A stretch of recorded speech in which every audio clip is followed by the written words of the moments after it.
وقت الٹ دے نہ بساتے ہستی، چال ہم چلتے ہیں ہر بار غلط، وہ بھی کچھ ضد پہ اتر آئے ہیں، ہم بھی کچھ کرتے ہیں گفتار غلط۔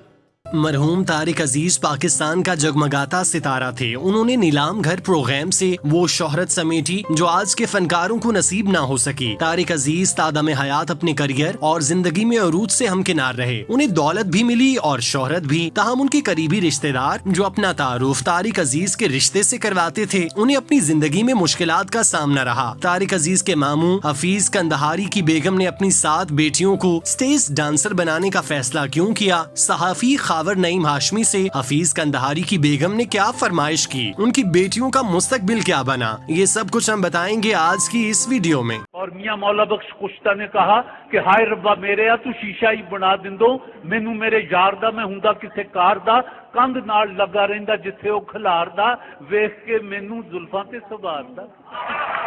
طارق عزیز مرحوم کے ماموں حفیظ کندہاری میگزین فوٹوگرافر تھے۔ وہ اپنی خدمات لیلو نہار نامی میگزین میں سر انجام دے رہے تھے، جس کی ادارت معروف شاعر فیض احمد فیض کے ہاتھ میں تھی۔ میگزین کے سر ورک پر فیض احمد فیض کا نام اور ان کی پوزیشن لکھی ہوئی تھی، جبکہ دوسری جانب حفیظ کندہاری کا نام اور شعبہ درج تھا۔ صحافی خاور نعیم ہاشمی کے والد چونکہ فلم انڈسٹری سے وابستہ تھے تو ان کے پاس مختلف اقسام کے لوگ آیا کرتے تھے۔ حفیظ کندہاری کے ساتھ نعیم ہاشمی کی بہت اچھی دوستی تھی۔ وہ ان کے گھر آیا کرتے اور دیر تک بیٹھتے۔ اس وقت خاور نعیم ہاشمی 7ویں جماعت کے طالب علم تھے۔ ایک دن خاور نعیم ہاشمی نے سپورٹ سائیکل لینے کے لیے اپنے والد سے بات کی۔ اتفاق سے اس وقت حفیظ کندہاری ان کے والد کے ساتھ بیٹھے تھے۔ جب انہوں نے یہ بات سنی تو فوراً بولے کہ ہمارے گھر بالکل نئی سپورٹ سائیکل کھڑی ہے، تم اپنی چاچی سے کہہ کر وہ سائیکل لے لو۔ اس وقت خاور نعیم ہاشمی کا گھر اچرا میں تھا، جبکہ حفیظ کندہاری اچرا سے ملحقہ رحمان پورہ میں رہتے تھے۔ حفیظ کندہاری کی بات سن کر خاور نعیم ہاشمی ان کے گھر پہنچے۔ دروازہ کھٹکھٹانے پر ان کی بیگم باہر آئی، جنہیں خاور نعیم ہاشمی نے چچی کہہ کر سلام کیا اور اپنے آنے کی وجہ بیان کی۔ سائیکل کی حوالگی کا سن کر حفیظ کندہاری کی بیگم کے چہرے پر انکار کے اثرات نمایاں ہونے لگے۔ انہوں نے خاور نعیم ہاشمی سے کہا کہ اگر تم میری یہ خواہش پوری کر دو تو میں تمہیں سائیکل دینے کے حوالے سے سوچ سکتی ہوں۔ یہ سن کر خاور بولے، جی چچی بتائیں میں کیا کر سکتا ہوں آپ کے لیے۔ حفیظ کندہاری کی بیگم نے خاور نعیم ہاشمی سے کہا وہ اپنی بیٹیوں کو اسٹیج ڈانسر بنانا چاہتی ہیں تو کیا وہ انہیں ڈانس سکھا دیں گے؟ جس پر خاور نعیم ہکے بکے رہ گئے۔ انہیں یہ سمجھ نہیں آ رہا تھا کہ چچی نے ان سے یہ فرمائش کیسے کی، کیونکہ وہ کہیں سے بھی ڈانسر جیسے نہیں لگ رہے تھے۔ تاہم سپورٹ سائیکل کے حصول کے لیے انہوں نے ان کی فرمائش پوری کرنے کی حامی بھر لی۔ 1971 میں مال روڈ پر قائم الحمرا محض ایک ہال پر مشتمل تھا، جس میں 100 کے قریب کرسیاں لگائی جاتی تھیں اور سٹیج ڈرامہ پیش کیا جاتا تھا۔ خاور نعیم ہاشمی کے بقول اس وقت حفیظ کندہاری کی 2 بیٹیاں سٹیج انڈسٹری میں نہ صرف قدم رکھ چکی تھیں بلکہ انہوں نے مقبول اداکاراؤں کے طور پر خود کو منوا لیا تھا۔ حفیظ کندہاری کی بیٹیوں کو گھر سے اٹھا کر سٹیج انڈسٹری کی زینت بنانے میں ان کی والدہ کا کلیدی کردار تھا۔ ایک دن خاور نعیم ہاشمی بیڈن روڈ کے قریب ایک چوراہے پر کھڑے تھے۔ وہ اپنے دوست امتیاز رشید سے ملنے آئے تھے، جو روزنامہ مغربی پاکستان میں کام کرتے تھے۔ انہوں نے ایک عرصہ روزنامہ جنگ میں خاور نعیم ہاشمی کے ساتھ بھی کام کیا۔ اس وقت رات کے 10 بج رہے تھے کہ خاور نعیم ہاشمی کی نظر اچانک ایک عورت پر پڑی جو 7 بیٹیوں کے ساتھ الحمرا کی طرف سے پیدل چلتی آ رہی تھی۔ قریب آنے پر معلوم ہوا یہ ان کی چچی جی ہیں۔ جبکہ وہ ان کے پاس پہنچی تو خاور نعیم نے سلام کیا۔ اس دوران غیر متوقع طور پر انہوں نے چاچی اور ان کے بچوں کو کھانے کی دعوت دے دی، جسے انہوں نے بنا ہچکچاہٹ کے قبول کر لیا۔ خاور نعیم ہاشمی اپنے مہمانوں کو لے کر اپنے دوست کے دفتر میں آئے۔ جب انہوں نے اتنے سارے لوگوں کو ایک ساتھ دیکھا تو سوالیہ انداز میں خاور نعیم کی طرف دیکھا تو انہوں نے کہا یہ میرے مہمان ہیں، جس پر وہ کرسی دوسری طرف کر کے اپنے کام میں مصروف ہو گئے۔ مہمانوں کو کرسیوں پر بٹھا کر خاور نعیم نے سامنے موجود چودھری ہوٹل پر 8 لوگوں کا کھانا بنوایا۔ تھوڑی دیر بعد ویٹر کھانا لے کر آیا۔ کھانے سے فارغ ہونے کے بعد حفیظ کندہاری کی بیگم اور ان کی بیٹیاں سیڑھیاں اتر گئیں۔ ان کی دیکھا دیکھی خاور نعیم ہاشمی نے بھی کھانے کے بل سے بچنے کے لیے باہر کی راہ لی۔ اس دوران ہوٹل کا ویٹر کھانا لے کر آیا۔ جب اسے کوئی نظر نہ آیا تو وہ بل لے کر خاور کے دوست امتیاز رشید کے پاس لے گیا۔ خاور نعیم ہاشمی کے بقول امتیاز رشید نے بل دیے بغیر ویٹر کو واپس بھیج دیا۔ اب انہوں نے بل کس طرح سے ادا کیے یہ راز ان کے علاوہ کسی اور پر فاش نہ ہو سکا۔